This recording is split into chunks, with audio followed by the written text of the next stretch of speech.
Welcome to the Autoimmune Health Podcast. I am joined today by my good friend, Valerie Jackson of Fierce Focus Strategies. Welcome, Valerie. Hi, Emily. Thank you. I'm really excited to be here. I'm so excited to have you. We've been talking about doing this for a while, so we finally got it on the books. So thank you. Yes. So, when I started talking to you about this idea, the initial idea that I had for this, the theme of it, which was the power of purpose and intention. And it's something that I think we talk a lot about just in our own personal conversations. But I wanted to kind of hone in on that and then, of course, talk to you about your expertise as a MyersBriggs certified practitioner and an implementation coach. And you help professionals really get to the nitty gritty and, get past all the fluff. So I really wanted to talk to you about the work that you do. And I'm so excited to talk to you about it. But first of all, the Myers-Briggs certification was something I had never heard about until I met you. I was very intrigued when I first met you. And by the way, we met like in January. We haven't even known each other that long. Was it January? My gosh, I know it feels like years, right? We just connected immediately. Wow. I know time, it feels like forever, but I'm so Yes. glad. It was just meant to be. It was meant to Yes. be. Yes. But if you wouldn't mind just telling me a little bit about the Myers-Briggs certification and what it means to be a practitioner. What does that mean that you can do and help people with? Absolutely. So the Myers-Briggs is a personality type assessment, which is a tool, not a test, that helps a person understand their preferences in 4 different areas. So the first area is where you get your energy. The second is what type of information you trust. The third area is how you make decisions. And then the fourth area is how you orient yourself to the outside world. So a lot of people will walk around and they'll say, I've got my Myers-Briggs assessment done or my Myers-Briggs test done, and they have been granted these 4 letters that mean nothing to them because unfortunately they weren't able to take the next step, or they weren't offered to take the next step, which was really diving in, understanding the feedback of the assessment so they could actually use it in their daily lives.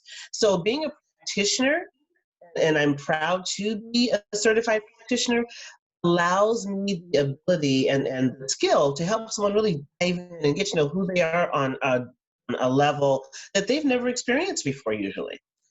Yeah, I think that's so intriguing. And I'm one of those people, I've done the test like so many others, and I know my letters, but, I'm always Googling, searching the internet, like, what does this mean? What does this mean for, how I show up in the world and my preferences and things like that. So it's interesting that now we know that there are people out there who can help us make sense of what those letters mean. Absolutely. Absolutely. That's great. One thing that I was really curious about, of course, as an autoimmune health coach, I'm always wondering, how does this all intersect with wellness and our health? So I'm curious to hear your perspective. What do you think personality type and wellness, what do they have to do with one another? Oh, now that's an interesting conversation. I was really excited to be able to have this conversation with you today because I don't know that it's an aspect, personality type that I had even considered for. Okay. So a couple of things. With the Myers-Briggs, I'm going to keep referring back to that.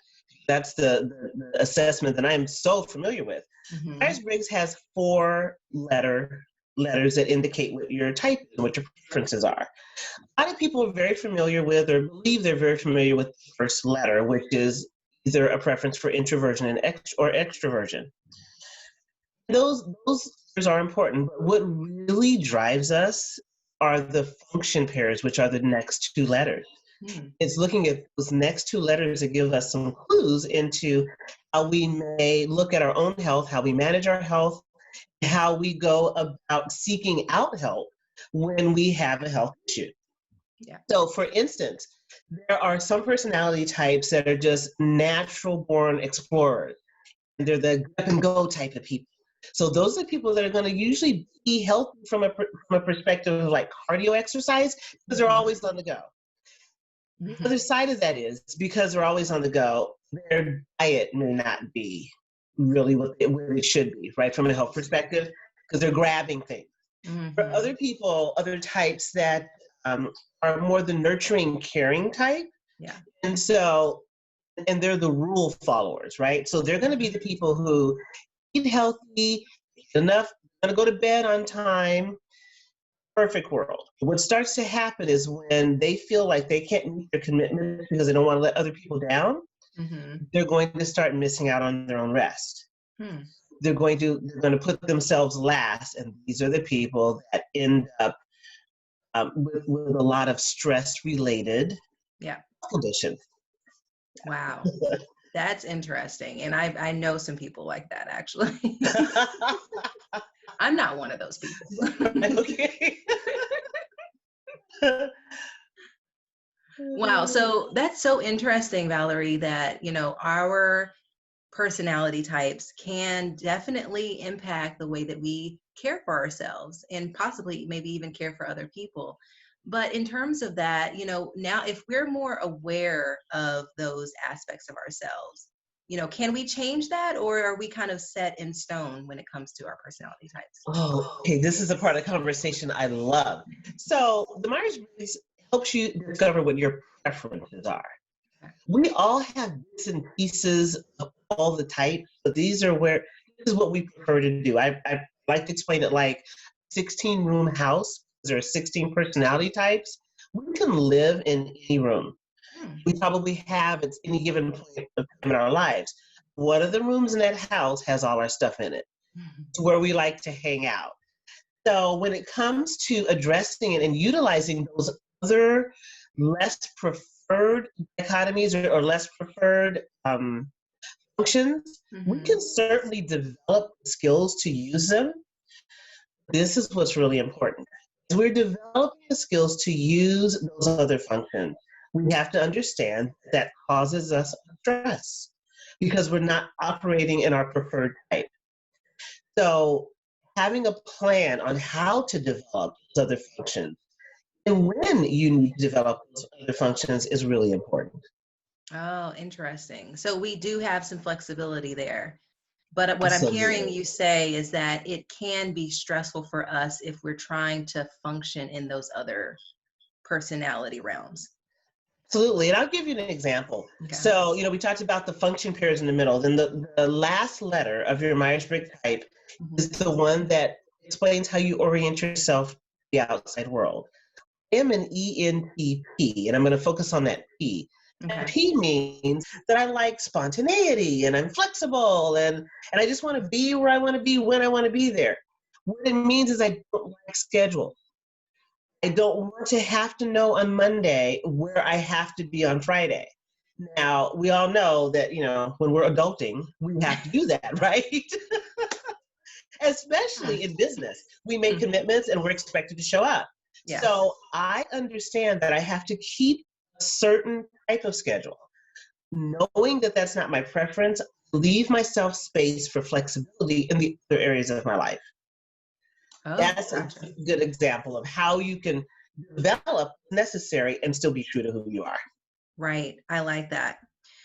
Well, one thing that I wanted to know about and pose the question to you is, after being diagnosed with an autoimmune condition and sort of navigating a chronic condition, which a lot of times can be very life altering for a lot of people and sometimes lonely, what advice do you have for the introvert type personalities who are less inclined to reach out to people, less inclined to be open about some of their struggles?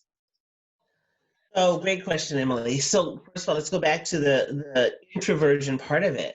Yeah. Introversion is actually where you get your energy. Okay. So there are a lot of who have preference for introversion that don't have a problem asking for help because it's based on those next letters in the type. Now, just inherent to most introverts who have preference for introversion, they will not be heard because the person that they're asking help from doesn't give them enough time to ask. That's usually where the problem comes in. I notice this when I'm teaching courses. When I ask, are there any questions in the room? I have a preference for extroversion. If I have a question, I'm going to pop it out there right now. Here's my question. It is, do you have a preference for introversion? To wait? They want to be sure, Yeah. checking in with themselves. Okay, that's my question. And by the time they're ready to launch this question, opportunity is gone. Mm-hmm. So what you have to do there is learn. This is how the Myers-Briggs helps you. Helps you learn the language to ask how to get your needs met. Mm. You're going to need more time to understand this. I'm Right. going to need you. Can you sit with me for 20 minutes and we can have a conversation because I've prepared these questions. So you may need to prepare some things ahead of time so Okay. that you're able to launch them quickly so that other uh, extrovert who's ready to just roll you over with, what do you want to know? They're going to give you time to talk to you.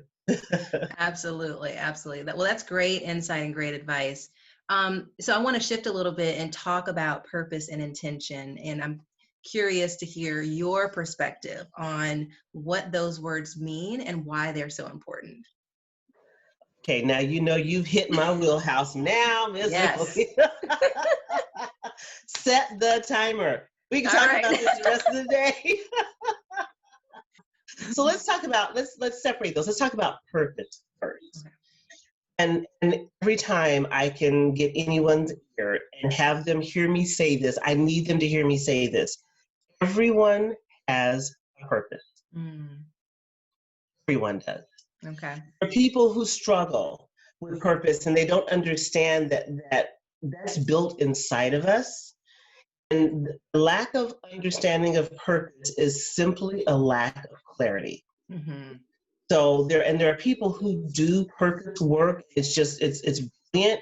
It helps you really connect in with where you're in your zone in, and not about how you make money, but really where you thrive Okay. and what gets you excited about doing, and what do you notice about yourself when you're in this activity. That's where the purpose part comes from. The intention is all about activity and focus. Okay. So once you understand what it is you're supposed to be doing, now you need to make sure that you set good boundaries so that you can stay focused on what it is you're supposed to be doing. Really being intentional about it. We have, unfortunately, habit, and I say we, humans, I'm not even gonna say Americans, but humans have this habit of not calling a thing a thing. Okay. Right? We dance around the subject. We want to be polite. We want to Right. be positive. And a lot of times we miss the intention of the conversation because we haven't said what needs to be said. Mm-hmm. So that's where personality type can help you as well, as far as understanding how to convey your message Yeah. so that the intention gets across. And then people who are of other types actually hear the message that you're sending. Yeah. And this is more than just communication. This is Oh, yes. beyond that, right? Absolutely. Absolutely. Right. So tell me a little bit more about that, because we had talked about this, and I think we kind of came to the conclusion that there needs to be more purpose, more intention on behalf of everyone, especially right now. We're living in some very interesting times. We have this great opportunity to kind of tune into ourselves and into the world. But how do we even go about that? How do we know if we're lacking purpose or lacking intention? Okay, so that's a great way. And the thing is, a lot of us are negatively motivated, right? We may feel the stress. We're going to feel a disconnect. We don't Yes. even understand what it is we're disconnected from. Right. So that's a good clue. We're not living in what I call integrity. Okay. And when I say integrity, I don't mean dishonesty, I mean misalignment. Mm-hmm. So when you're aligned with your purpose and you are living with integrity, there's a harmony that happens within you. And Mm. it doesn't mean that you're never going to face adversity, but what it does mean that you can bring yourself back to the center more easily. This is where you're comfortable. This is where you know you should be. And so when things get off kilter, you can recognize it more quickly and bring yourself back to center. A Mm. lot of that also, Emily, has to do with the people you keep around you too. Mm. They can look at you and say, "Oh, you're a little bit out off track here. What's going on?" So, Right. That is true. It's almost like we're kind of being forced into getting back to that alignment too. We're having to stay at home, we're not able to move about our normal, do our normal things. So we're in a forced alignment, environment right now, perhaps. Yes, yes. I mean, it depends on, what your beliefs are and all, but I really do believe that number one, the earth is healing herself right now Mm, because we have not treated her well. mm-hmm. And at the same time, we're healing because we really are, like you said, being forced to really look inside, Yes. really see who we are because we've got a lot of time to spend not by ourselves, but with ourselves. Yeah. It's so interesting that a lot of people are having trouble with that. Mm-hmm. I mean, and just outside of the we need people energy, because again, I'm one of those. I have a preference for extroversion. I love people energy. Yeah. But when it comes to the fact that you can spend no time with yourself, you're definitely avoiding something. Wow. So that's where I'm going to say, make yourself sit down and ask the question, Mm-hmm. what is it that I'm pretending not to know? Say that again. What are you pretending not to know? Wow. What am I pretending not to know? That is a Yes. powerful question. It is a powerful question, and I'd love to take credit for it. I learned this from another brilliant luminary, I'm going to call her, Uh-huh. Susan Scott, and she talks about it in her book, First Conversation. Mm. And that's the one question I'm telling you, it sits me down, Yeah. gets me writing every time I ask that question. Wow. That's a great writing prompt right there. Yes. Journaling. Yes. I love that. So thank you for that. So let's talk a little bit about stress. A lot of people have been dealing with stress. I know I've been dealing with stress and not realizing it. And so I'm wondering if you have any thoughts about how do we deal with stress during this time and beyond this time, just in general, as various personality types. And do personality types differ in how they handle stress too? I'm curious. Yes. All of that. Yes, Okay. ma'am. So let's start with stress just, just as a factor of life. Yeah. Most stress is good. Mm. Stress causes us to move, it puts us into action. It causes something to change. Mm. Stress also causes us to look at things differently, right? Because without stress, truly, we would never grow. So stress in and of itself is a good thing. We need it. What Okay. happens is how we handle stress. And then there are the stressors that Yes. come that cause us harm. Yep. Let's talk about how we handle stress. Number one, again, is knowing who you are, what your preferences are, knowing how you handle information going to give you great insight into how you handle stress. Mm-hmm. We Myers-Briggs practitioners refer to this as being the grip when you're in stress, under stress, and undue stress. Mm-hmm. Because what you're doing is, instead of working within those preferences that you have developed so well because they're naturally what you do, when you're in the grip under stress and like a negative stressful situation, you actually are using those parts of yourself that you have not developed. Mm. And that is why stress causes so much harm, because you don't know how to deal with it, because you don't know how to get your needs met. You don't know how to ask for what it is you need. You don't know how to set boundaries. Right. So that's what it is with stress. And for sure, personality type works into that, because there are certain situations that have been studied and proven that we react differently. Mm-hmm. For instance, let's look at stress at work. There are personality types who need harmony, need to feel like they're contributing. If they're not getting that at work, those types are going to be stressed. Where Mm-hmm. the other ones, where that's not their main function, it's Mm-hmm. not going to affect them the same. Same in the home. There are certain personality types who need to know their caregivers.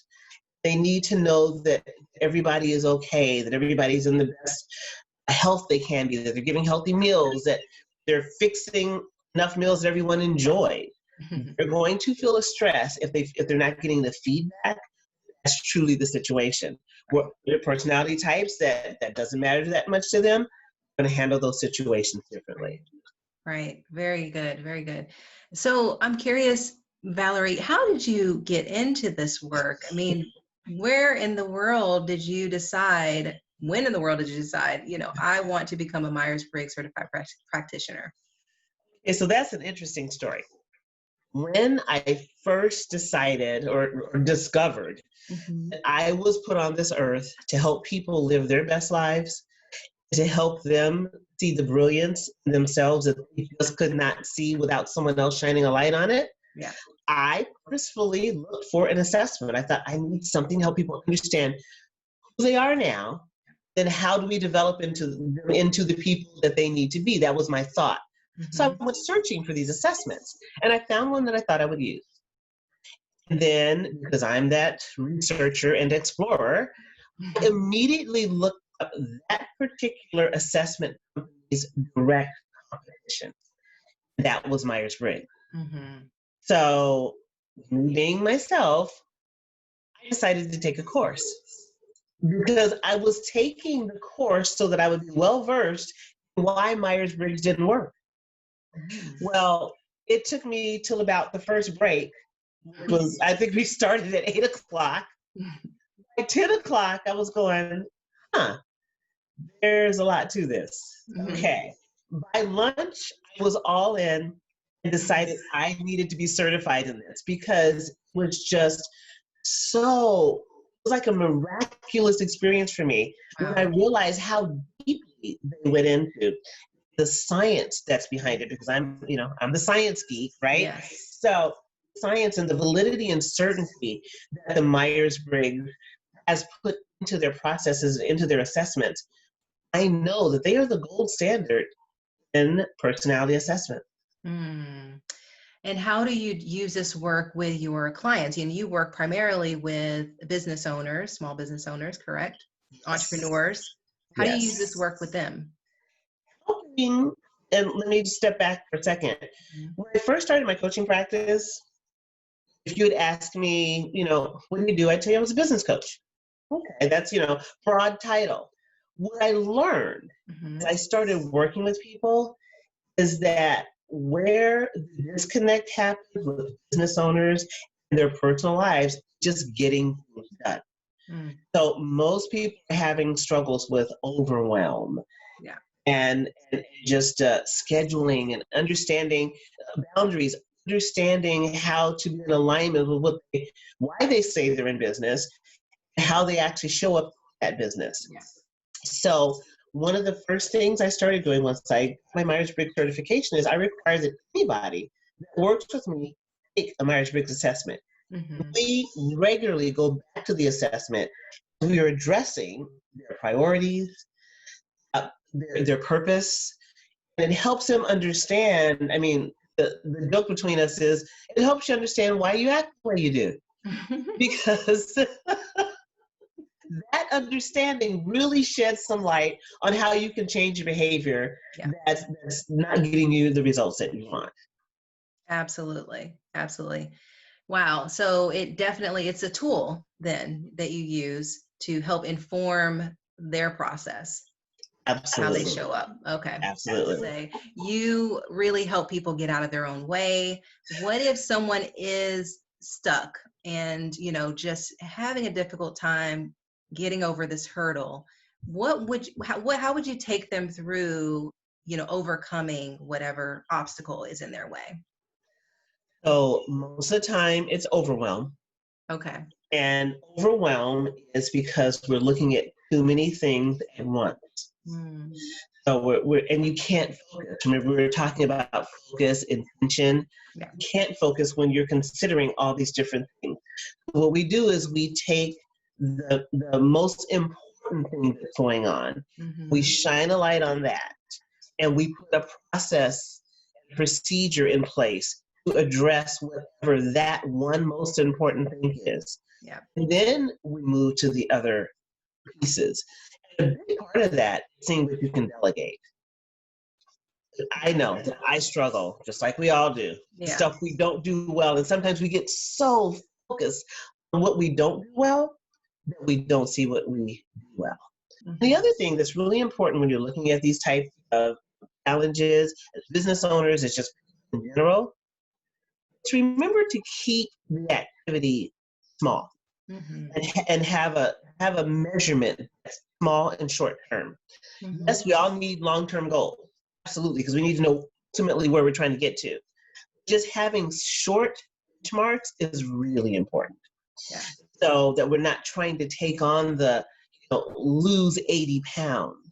Mm-hmm. In order to lose 80 pounds, you have to lose one. Yeah. So let's figure out how to be successful in losing one. Then once we've done that, now it's a lot easier for you to do that 80 more times. There you go. Breaking it down, small chunks. I like it. Yes. Making it very practical. Well, that was one of the other questions that I had, as business owners, and especially when you're dealing with a chronic condition, you're already facing so many things, but as a business owner itself, you're wearing many hats. How do you avoid the overwhelm? And I think you answered that very clearly there, really, chunking it down to practical steps. But what else would you advise someone who's feeling that overwhelmed right now? Ask for help. Okay. Sounds simple. I don't know why it's so difficult. It is. It is so Right? difficult sometimes. It is. That's just it. Really understanding who you are gives you the license to know what it is you don't do well. You know who you are not. Mm-hmm. That is so important because when you're trying to get something done that's just not within your wheelhouse, it doesn't mean that there's not space to learn. Right. It's going to give you some grace, understanding as to why that task may be so difficult. And just ask someone to help you. Mm-hmm. Well, on that note, I think that's a great place to end this interview. I appreciate you, Valerie, so much for sharing your insight, your wisdom, your expertise. It's been wonderful. Thank you so much. Thank you, Emily. I have so much respect for who you are and what you do. And I've really been looking forward to this. Like I said, we've been talking about it for so long. We have. Our conversations are always so much fun because I'm over here taking notes on the things you say all the time. I'm like, wow, that was brilliant. And then we find out we're doing the same thing. I know. We literally are. We literally are. I love that. So thank you so much for allowing me to be a part of your mission and your message to help people live healthier lives. Thank you so much, Valerie. Well, where can people find you if they want more information on the work that you're doing? So we're going to go back to that conversation of asking for help. Right here, we're going to talk about that. The easiest way to reach me, and for me to know that you are there trying to reach me, is via email. Mm-hmm. So my email is Valerie, which is spelled VALARI, at MyersStrategies.com. I also have a website, MyersFocusStrategies.com, as well as I'm on Facebook, Myers Focus Strategies. And I also, I believe, have a business Instagram page, but if you really want to hear back from me, let's not leave that to chance. Okay? But thank you again, Valerie. This was excellent. I learned so much once again speaking with you, and I'm sure whoever watches this or listens to this will do the same. So thanks again, Valerie. I hope you have a great day. Thank you, Emily. Same to you.